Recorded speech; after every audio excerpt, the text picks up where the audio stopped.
अस्सलाम वालेकुम। आज हम लोगों का MCQ डिस्कशन है स्टिचियोमेट्री की। जो टॉपिक आज हमने कवर करना है X1 केमिस्ट्री की बुक के ही ये सारे MCQs हैं जो मैं आज आपको करवाऊंगी बिल्कुल सही तरीके से। तो वीडियो स्टार्ट करने से पहले अगर आपने अब तक हमारे चैनल को सब्सक्राइब नहीं किया है तो आज ही जाकर हमारे चैनल मेडिको बाय हानी को सब्सक्राइब करें। हम लोग का जो पहला सवाल है वो है, if the volume occupied by oxygen gas O2 at STP is 44.8 dm3, the number of molecules of O2 in the vessels are. इसमें हमें ये बोला गया है कि अगर हमारे पास ऑक्सीजन गैस है O2 जिसकी STP पे वॉल्यूम कितनी है 44.8 dm3, तो नंबर ऑफ मॉलिक्यूल्स कितने होंगे O2 के अंदर, कितने नंबर्स ऑफ मॉलिक्यूल होंगे O2 के अंदर। सबसे पहले अगर हम देखें तो हमें पता है कि 1 मोल बराबर होता है 22.4 dm3 के। ठीक है, यहाँ पे हमें कितने वॉल्यूम दिया हुआ है 44.8 dm3, हमें दिया हुआ है 44.8 dm3, यानी कि यहाँ पे 2 मोल्स की बात हो रही है। ठीक है, दूसरी बात हमें पता है कि एक और कॉन्सेप्ट जो हमारा बिल्ट है कि 1 मोल बराबर होता है 6.02 exponent 10 raise to the power 23 molecules के। ठीक है, यहाँ पे हमें मॉलिक्यूल्स ही पूछा जा रहा है कि नंबर ऑफ मॉलिक्यूल्स कितने हैं O2 में।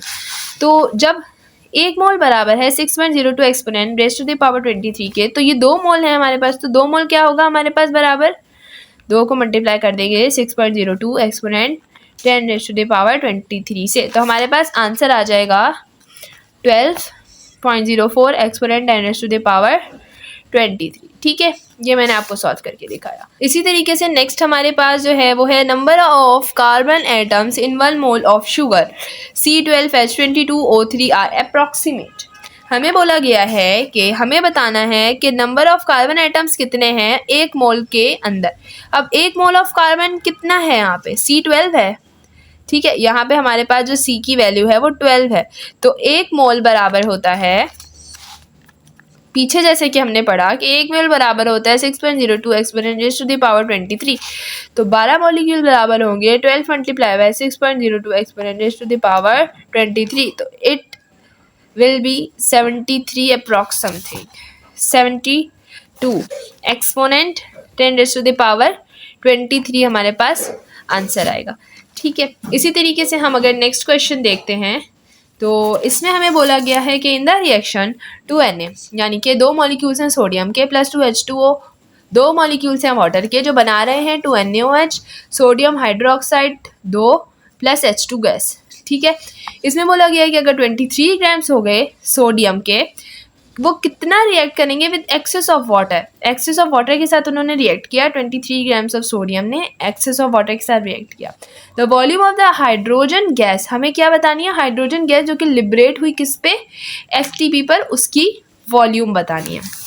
तो हमें पता है कि 1 मोल बराबर होता है 22.4 dm3 के, ये वॉल्यूम है ना जो हमारे पास STP पर वॉल्यूम होती है। ठीक है, यहाँ पे हमें क्या बोला हुआ है कि सोडियम कितनी वॉल्यूम बना रहा है H2 की। ठीक है, कितना H2 प्रोड्यूस कर रहा है।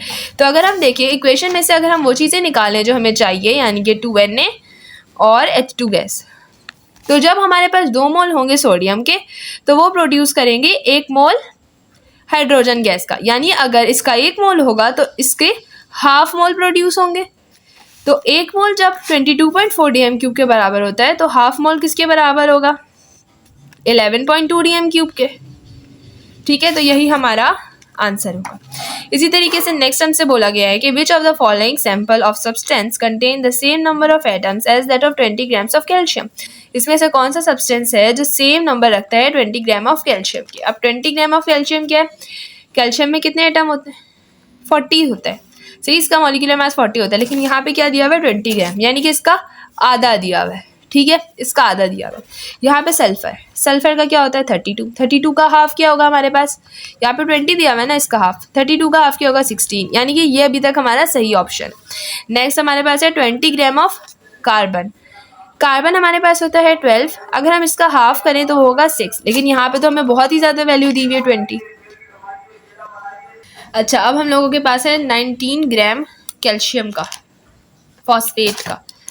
ठीक है, के का जो हमारे पास होता है 39, तो 39 का अगर हम हाफ करते हैं it will B approx something, but ये 17 के अप्रॉक्स आएगा, ठीक है। तो बट इसमें हमें 19 दिया हुआ है, तो ये अप्रॉक्स सही नहीं हो सकता इसका। इसी तरीके से मैग्नीशियम का हमारे पास होता है 24, तो अगर हम 24 का हाफ करते हैं तो ये 1 to 12 होता है, बट यहाँ पे हमारे पास 24 ग्राम दिया हुआ है, तो हमारे पास जो एक्यूरेट आंसर आएगा वो 12 ग्राम ऑफ सल्फर आएगा। इसी तरीके से हम दूसरा अपना देखते हैं, विच of the following statements it's incorrect. कौन सी स्टेटमेंट देखते हैं हमें? इनकरेक्ट। ये चीज़ आपने याद रखनी है कि इनकरेक्ट जहाँ लिखा हो वहाँ हमने क्वेश्चन और आंसर दोनों को ध्यान से पढ़ना है। The mass of 1 mole fluorine gas is 35.5 gram. Mass of 1 mole of fluorine gas is 35.5 ग्राम। नहीं, यहाँ पे तो हमारे पास क्लोरीन गैस लिखा है ना, 1 मोल तो लिखा है लेकिन क्लोरीन गैस लिखा है। तो क्लोरीन गैस में तो 2 मोल होते हैं, तो 2 मोल क्या होगा? 6.02 एक्सपोनेंट 10⁻23 मल्टीप्लाई बाय 2 होगा ना, तो वो तो 12 समथिंग आंसर आएगा। इसी तरीके से यहाँ पे गैस का मोल 35.5 लिखा है, 2 मोल किसके बराबर होता है?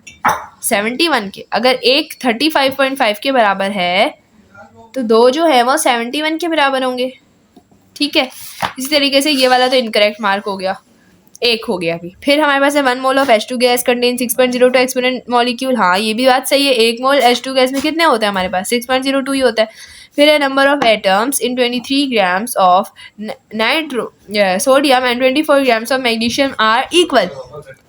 हमारे पास number of atom 23 grams of sodium में और 24 ग्राम्स ऑफ मैग्नीशियम इक्वल होते हैं, ये बात भी सही है।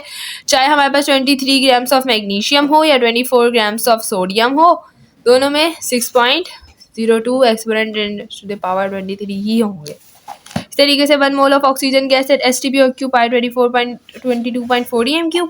1 मोल STP पर कितना हमारे पास ऑक्यूपाई करता है? 1 मोल गैस का 22.4 dm³ भी ऑक्यूपाई करता है, सही है।